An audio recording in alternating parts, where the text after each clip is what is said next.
Hey everybody, and welcome to Naturalistics, a podcast dedicated to helping you become a better naturalist. My name is Stefan. Here with me is Matt. What's up? And today on our podcast, we're going to be following up on our series on bird language, episode 17. Yeah. This is a second episode in a three-part series discussing bird language. And today we're going to be getting into why does bird language exist, which is sort of may sound a bit ambiguous, but we're going to unpack that in a moment. Before we do, though, Matt, you have a few words? Yeah. So, want to just let you know where you can find us on the interwebs. You probably found us through iTunes or something like that, but you can also find us on Twitter at Naturalistics_. You can find us on Instagram now, NaturalisticsPod. Facebook, we have a Facebook page. And then you can email us if you have a question or thought or feedback or hate mail. You can send us that at naturalisticspod@gmail.com. We also have a get-rich-quick scheme. We have a Patreon account, so you can check that out at patreon.com/naturalistics. The Patreon is a great way to give back to the podcast. Maybe you've been listening for a while. Maybe you're brand new to the podcast. Maybe you're getting a lot out of it. And either way, we're going to keep making these podcasts. They're going to continue to be free and out there and available. We have fun making them, so they aren't going to stop. But consider, have you gotten $1 worth of value out of the podcast? Have you think you've gotten $1? Maybe consider sending us $1. You can sign up at patreon.com/naturalistics, and you can do $1 a month, $10 a month. There's kind of some perks and rewards for giving certain amounts. Check it out. All right. See you later. No, I'm just kidding. Yeah, so the topic of the day. Like I said, this is the second part in a three-part series on bird language that we're doing here this spring. It's spring here in the Northern Hemisphere, and if you would like to start from the beginning, we would direct you to episode 16, where we talk about what is bird language. It's kind of like a setting the foundation for the discussion that we're going to be continuing today. Yeah, that was great, and we've been getting some good feedback on that. It's been fun to hear what people have to say, and yeah, so check it out. But yeah, so today we're going to be talking about why does bird language exist. I think it's kind of an important, maybe big picture kind of question to ask before you dive into practicing bird language, or maybe you already have and you're just a little bit vague on the origins of bird language. And yeah, so it's kind of like last episode was we wanted to define what it is, and then this episode is kind of like going into more in depth, I guess, on what it is. Yeah, what the phenomenon of bird language is, and how you can learn it a little bit more. And then the third episode in the series is going to be more nitty-gritty, nuts and bolts kind of stuff on how you can get better at bird language. Yeah, practicing bird language. So before we dive into the sort of unpacking of what is bird language, as I'm sure y'all are excited to get into, first we're just going to do a little sort of quick tips about how to learn your birds, because I know this can be something that maybe can feel like a hurdle to get over for getting into bird language, although I think you may come away from this podcast feeling a little bit less like knowing less like knowing the birds is a prerequisite to being able to understand bird language.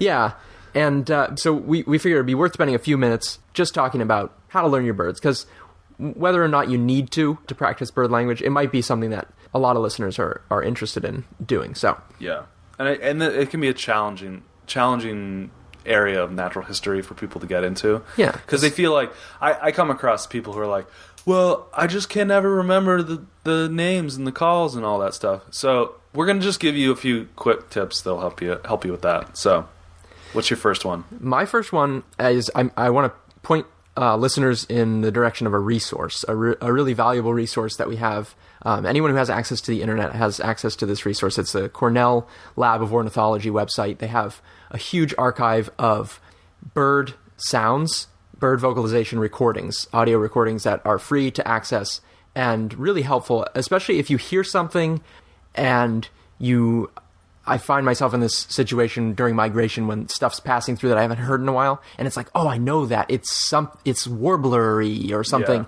and then I can go into Cornell Lab and play, if I have like a master Go list through a bunch of where them. there's like three species where I'm like, it's one of these, and I can play the different recordings of those three species, and then it's like, aha, that's what it is. And that reinforces my familiarity with that particular species and its vocalizations.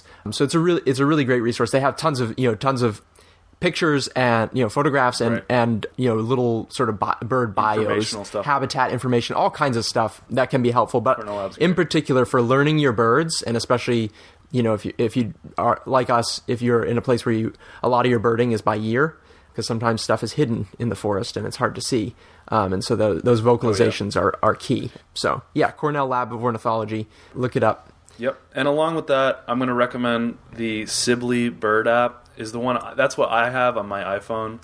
I'm pretty sure you can get it on any smartphone. That's my number one recommendation for North American people. Obviously, I think we have people who are listening in Europe and Africa and stuff like that. But those are what we're going to recommend for North America folks.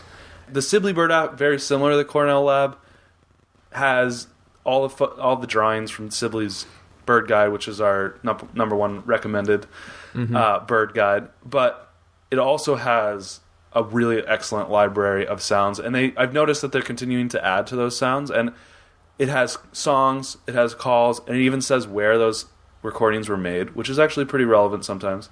I think speaking to what Stefan was talking about how he kind of listens to something and he's like, oh, it might be a warbler. That might be a first step for you, too. Can you categorize the sound? And then another thing is going back to the Sibley app, where it has songs and calls, is was that a song or was that a call? That can be those two different things.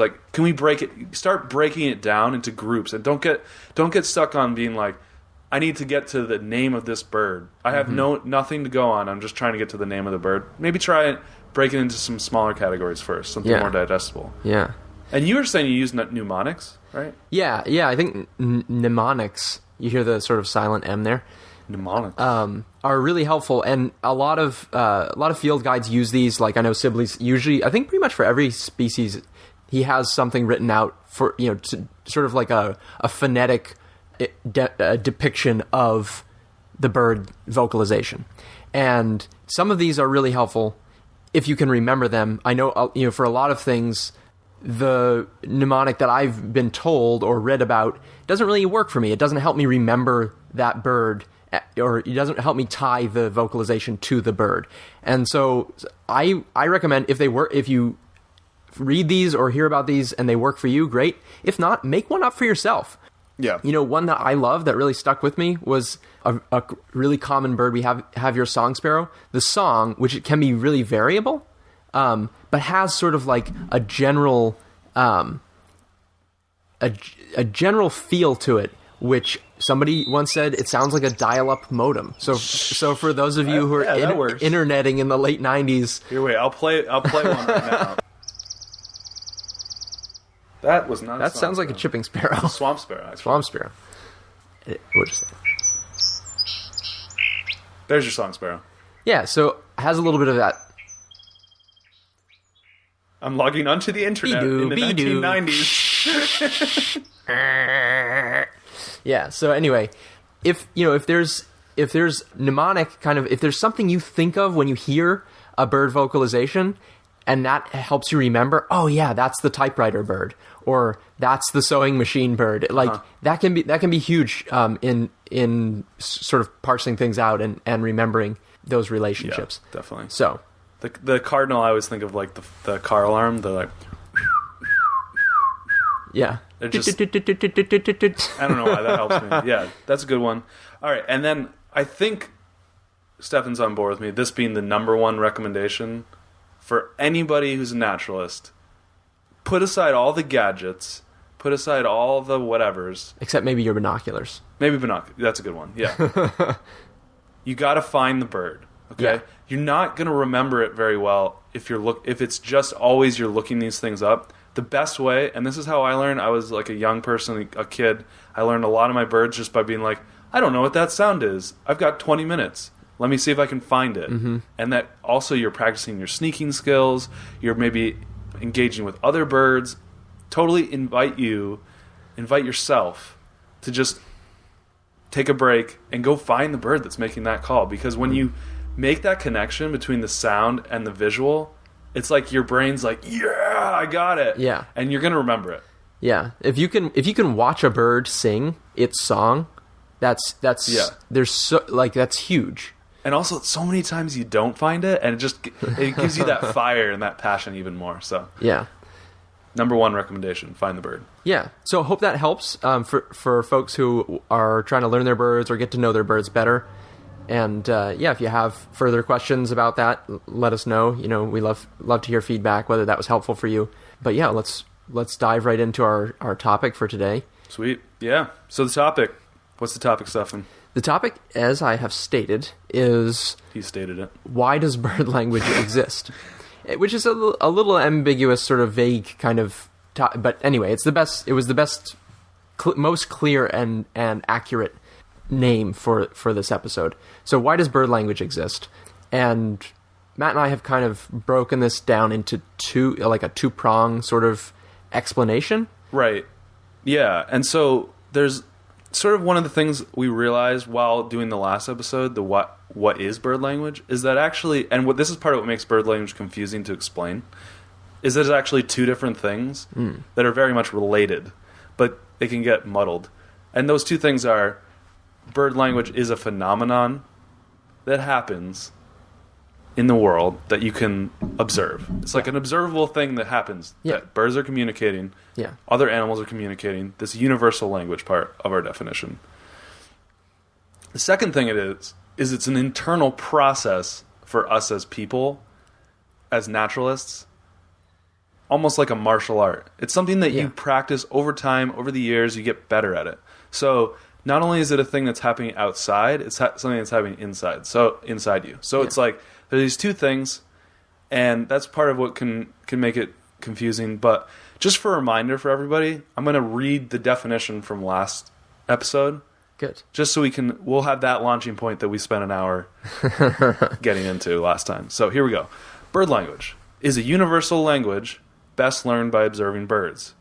Naturalists, or the trained observer who study bird language, integrate observations of bird vocalizations, body language, and ecological context with personal experience and ancestral knowledge to detect, infer, and predict changes in the environment, like predators. So, that first part, bird language is a universal language, that's the phenomena. The second part, the naturalists study and observe and then integrate, is the martial art. That's the internal process. Yeah, bird language, the practice, as opposed to bird language, the action. The thing. It's almost like it's a noun and a verb at the same time. Yeah. And that, again, goes back to why it was confusing, and that's why we wanted to spend all that time breaking it down on what it is. So, we're going to start with the external phenomena side of this thing. A lot of naturalists are very much focused on that element of it because it's cool. Mm-hmm. It's cool to know that birds are communicating. And we're just going to leave that part, set that part aside, as in, we're going to assume that you realize that that birds communicate things vocally. Yeah. So we're just we're not going to be trying to prove that birds are communicating. We're going to assume that they communicate because it's a scientific fact that they do. That certain calls and songs and communications they make have very much real fitness value for them in their lives. Accepted. Stefan has accepted it. What we're interested in is how does that end up working out in the environment? So, yeah, birds are communicating, but there must be costs associated with that, risks, rewards, all kinds of things that we get, as naturalists, we get super interested in because those are the fun mechanics of the way things work. So we're going to talk for a couple minutes about what some of those things might be. We're not going to get into the full details of everything, but we want to hit on some major pieces. And the first piece is this thing called reciprocal altruism. And it is a beautiful, beautiful theory. I love it. It's almost as good as natural selection. Although it requires natural selection as a theory. Mm-hmm. Anyway. Okay, so reciprocal altruism is a really cool theory that was initially created and developed by this guy, Bob Trivers. He's an amazing naturalist and ecologist, evolutionary thinker. And the idea is that behavior that organisms do can act in a way that temporarily takes on risks for themselves or is not good for themselves, but benefits others, which inherently is weird, right? Because if we're thinking about things from a Darwinian perspective... Survival of the fittest. You would never want... Every creature for themselves. Exactly. So it's taken a while for this to gain traction in some ways because Darwinian thought is so entrenched, and for good reason, that it doesn't really make sense for an individual to give another individual something just altruistically out of the goodness of their little hearts. Except that it does. It does make sense because there's reciprocity. That's what makes it make sense. So there's a give and take. Exactly. You give a little bit. You take on a little bit of risk, and what you get back is everybody else taking on a little bit of risk. Right. For the benefit of all. So everyone who's participating in this pool is making out ahead. Exactly. Yeah. So it can make it so that, picture a forest where there's song sparrows, there's robins, there's juncos, and a Cooper's hawk comes through, and one robin alarms, and everybody takes cover. But that one robin is taking on a tremendous amount of risk by exposing itself by giving that alarm. So the idea is that the next time the hawk comes through, another bird, let's say a junco, is the one that first sees the hawk, and that bird alarms, and the other birds take cover. So there's the reciprocity. So last time you did it, this time I'll do it. I like it. You got there? I like it. Yeah, so there's some interesting side effects of reciprocal altruism, because it's not just all happy-go-lucky world where everybody just teams up and beats the bad guy. Because if that was the case, then there wouldn't be predators, right? It would just be the world would just be so good at repelling predators via alarm systems that they would never get anything. But it turns out that the birds, like humans in a lot of ways, are full of cheaters. So there are birds that do not follow the rules and won't alarm when the hawk comes through because they don't want to take on that risk. And that has an advantage for them. And then maybe they're more likely to pass on their genes. And those genes contain genes that are cheating genes. So that's how that keeps perpetuating itself. However, other birds may perceive one bird to be a cheater, and then they might not alarm for the cheater. Mm-hmm. So all in all, what that creates is a system where some are cheating, some are taking advantage of the system, then there's some birds that are aware of that, and then they respond to that. And it creates an ecology sort of communication systems. And actually, it kind of is reminiscent of human communication in a lot of ways, right? You don't just give information to anybody. You conserve a lot of the information that you have for your trusted circle, for individuals that you trust, right? And so a lot of it ends up falling into that camp. And then there's also means of eavesdropping. Like certain mammals take advantage of bird alarm systems, and they don't alarm back ever. So there's all kinds of complex interactions ecologically, and there's so much mystery. I guess what I want to emphasize is that there's a lot more mystery than there is understanding in this field of song ecology and alarm ecology. Which is why it's so exciting. For the implications for naturalists are pretty big, because there's a lot to be learned. Exactly. It's so fun. So I'm just going to explain one thing I did in college for an animal behavior class. I did this little study that I want to explain real quick. And what I did was I took the calls of chipmunks and I took the calls of robins. And both species have an alarm for aerial predators and an alarm for ground predators. Okay? So there's picture 4 alarm calls, 2 for each species. And I took those calls and I played them for each other and for themselves. So I created a data set of reactions of chipmunks reacting to robin aerial alarms, chipmunks reacting to robin ground alarms, robins reacting to chipmunk aerial alarms, and then, robins reacting to robin alarms. And I also had some controls, some sounds that were like just sounds or silences. You got to have your controls. What I found was that the chipmunks were very much reacting to the robin alarm systems and chipmunk alarm systems, whereas robins did not react very much at all to chipmunk alarm systems, but reacted to robin alarm systems. So it's just it's an interesting window into their little lives. Like, yeah. It kind of sprouts a bunch of other questions. I feel like you could do that. You at home, the listener, you can totally do this kind of stuff and experiment and see what happens. So that's kind of the somewhat of an explanation of bird language, the phenomenon. Yeah. Where does that piece of bird language come from? There's all this sort of evolutionary biology stuff in the background, the reciprocal altruism, all that plays into this system, this early warning system of communication that now exists. But the big takeaway that we want you to take away is this conservation of energy thing. That birds there's a cost, right, to these behaviors. And they want to conserve the most amount of energy they can so they can reproduce, so they can eat, so they can do all these things in their lives to survive and pass on their genes. So it's just important to remember that it's not all free. There's no free lunch. And these alarms, these communication systems do have a cost. Sort of like investing. Yeah. They invest by taking on some risk, but then the payoff is with interest. Yeah. So it's worth it to take on a little bit of risk temporarily for the overall security that you gain in the long term. Right. And just a side note, this is part of what makes bird language so difficult to really study and have uniformity. Remember the chipmunk robin story I just said?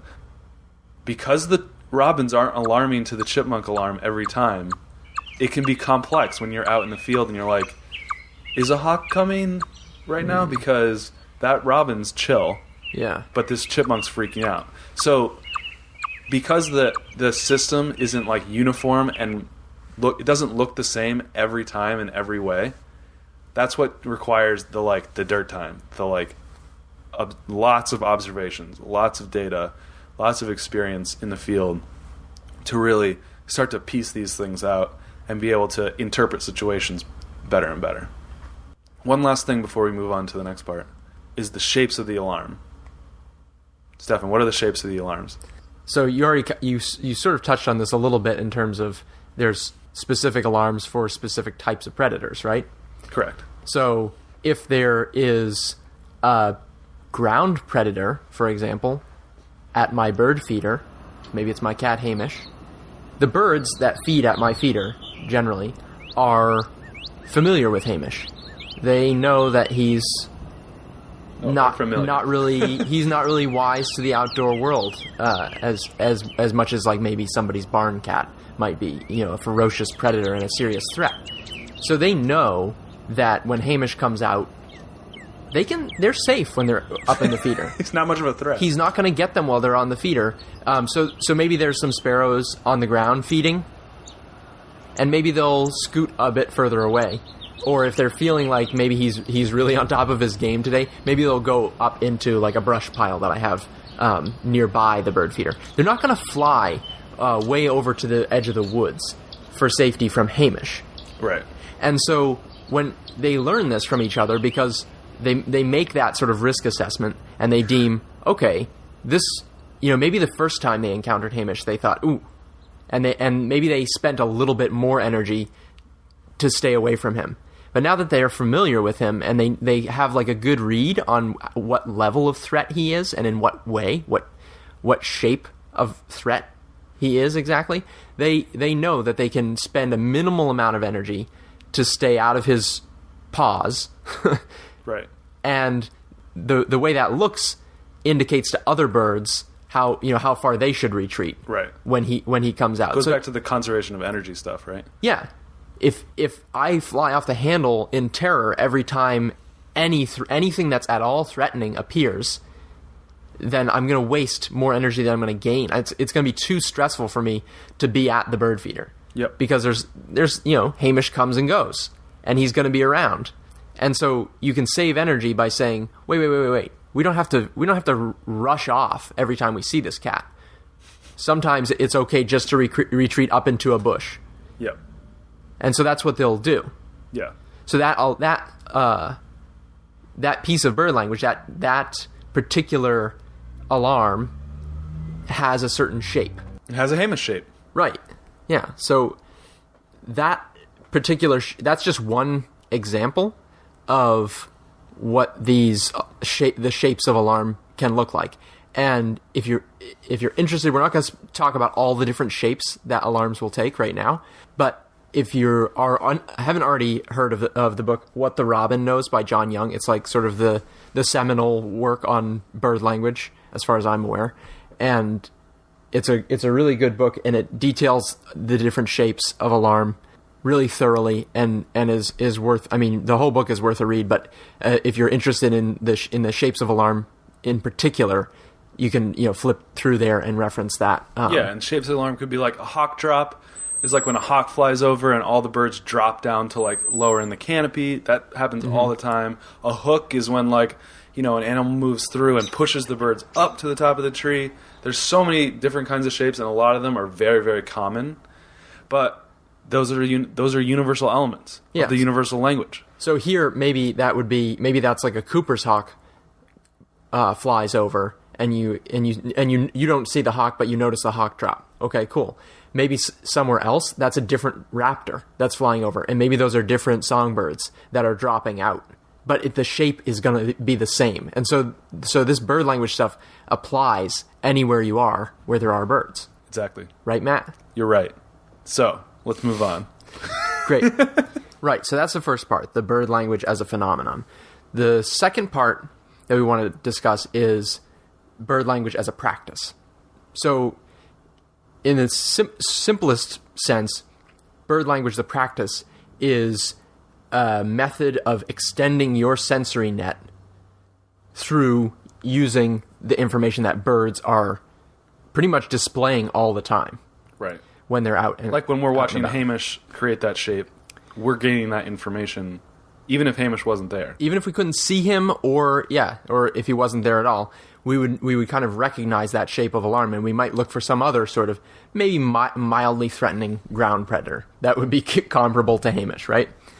So for a naturalist, that's pretty huge. You're able to see things that you can't actually physically see by paying attention to what's going on in the bird language that's taking place around you. And it's not just birds. I think we probably mentioned that before, but I want to reiterate that. It's not just birds that can give you this information. That's why we like the term universal language, best learned by observing birds. Best learned by observing birds. So yeah, they're awesome, and there's a number of reasons for that, which we won't get into all, but we relate really well to birds in a lot of ways. And this is not like a coincidence. This has roots in sort of this game that the conservation of energy game that's going on, that has been going on for millennia, for millions of years. This game has been played, and the winners are the ones who reproduce, right, and the losers are the ones who don't. And like we used to be part of that reciprocal altruism stuff we were just talking about. Exactly. So, in terms of bird language, this is part of the game of life that we have historically as a species participated in, and that we continue to participate in, some of us. And so, because of that, we have what I like to call the hardware. We have the equipment to learn this stuff and to process that information and to be receptive to that information, because it's still built into us. Right. And maybe we're using it for some different things now. Like Matt, you always have the great example of like in movies or television, you are cued to feel certain things and to anticipate things by certain music. If there's ominous music, like European house sparrows are classic, like in movies where it's like it's morning and it's happy. Yeah, and everything's there's like cool. this chatter. Okay. And then like crows are like ominous and someone's gonna die. Like it's pretty consistent, especially in older movies, I think too. But it's pretty consistent in a lot of things in movies. There are things like when a scene goes one scene and then the other scene, and then it goes back to the scene, and then goes back to the other scene, that means they're happening simultaneously. So movies are doing a lot of things subconsciously and teaching you things subconsciously, but they also do that with birds. So, and the reason why we bring that up is because that's the same hardware, so to speak, that you use for bird language. They're tapping into that. They're tapping into the hardware. They're using that hardware so that you can, that they're producing some media that you can relate with, because you're already designed to relate with it, right? Right. You're ready for it. And so for some of us, hunters, or Matt had the great example. We had a discussion recently where he talked about, maybe probably people in combat. There's certain people who are using that bird language hardware for various purposes, because it's crucial for survival in a lot of ways. Yeah. I mean, I know safari guides in Africa use bird language to keep people alive. Literally, there's certain bird language things that will happen and be like, okay, we need to get out of here because there's a water buffalo moving this way. Because, there's an oxpecker on top of a tree over there. The only reason an oxpecker is around is because there's a water buffalo. And water buffalo is a highly dangerous animal. So it's pretty critical that the safari guide knows some of this simple bird language to keep people alive. That's their job. Yeah. And so that safari guide has the right software. But you have the same hardware. Everyone listening to this podcast has that same hardware that safari guide has. Yeah. And that's the key thing. That's why bird language is actually really accessible. It's much easier than you think. Yeah, go ahead. Well, I've heard from John Young's advanced bird language tapes, which are really sweet. You should check those out. John Young, he's the guy who wrote What the Robin Knows, and he did this series in the late 90s that goes into much longer depth than we're going to be able to on bird language. But one of the things he talks about is how Michael Jordan, right? He's the best basketball player of all time, and he's really good at dribbling the ball. He's really good at shooting the ball, right? But those are skills that he practiced for years and years and years and years and years, and got really, really good to the highest possible skill level you could attain, right? But how long do you think you have to practice bird language? Turns out it's not as long as Michael Jordan to be on that level. Not saying we're on that level in any way, but it gives us hope, right? Yeah. Because we have the hardware. Because dribbling a basketball, you don't have the hardware to dribble a basketball, but you have the hardware to listen to bird alarms and pick things up, because guess what? Back in the day, you would be dead if you didn't have that hardware. Mm-hmm. So guess what? Natural selection does its good job of giving you that hardware. And when Matt says back in the day, he's not talking about that long ago. And I think that point is pretty important too, that in terms of evolution, we're talking about yesterday. Yesterday, bird language was part of your ancestors' life because they were in that game. It was life and death, and so they had to. Right. Yeah, and this is where that's why you're here. You wouldn't be here if they weren't good. If they were not good at this game. You better learn this stuff, because that's why you're here. No, but that's why we put the ancestral knowledge piece into to the definition, because there is that intuitive element that's subconscious that is a part of bird language because of this, because it's in your genes, because you have the tools, the hardware in you to understand bird language. So we want to honor that by saying that's part of the actual skill set. It is, yeah. So anyone can learn bird language, basically. And also what that means is that I don't need to know the names of the birds to know bird language. So all that stuff is great. It's definitely going to help. It's definitely going to make you better at it. Helps you share your story. But guess what? Those shapes of alarms, all those things, they're ubiquitous, and they're stored somewhere internally, so that when you go and travel around the world, you can pick up on the bird language, even though you don't know the names. Right. So if we already have the hardware, and we might be using it for other things, what we need to, in order to practice bird language and be good at practicing bird language and improve at it, is just to do a little software update. And so that is, in essence, that's going to be... We need 10.12. Yeah, so you need the bird language software, which we're gonna dive into, and it's an easy download, I think. It should be. The initial download is going to be quick and painless. So we're going to talk about that next episode. Mm-hmm. We're going to talk about what are the implications for naturalists of this phenomenon and practice we call bird language. Cool. Yeah, it'll be good. And yeah, I think that's that. So thanks for listening, and we welcome your comments on social media, and follow us and all that kind of stuff on Twitter, Instagram, Facebook. You can email us at naturalisticspod@gmail.com. Check us out on Patreon at patreon.com/naturalistics. Send us $1 if you feel like you got $1 worth. And next time on Naturalistics, we will be discussing more bird language.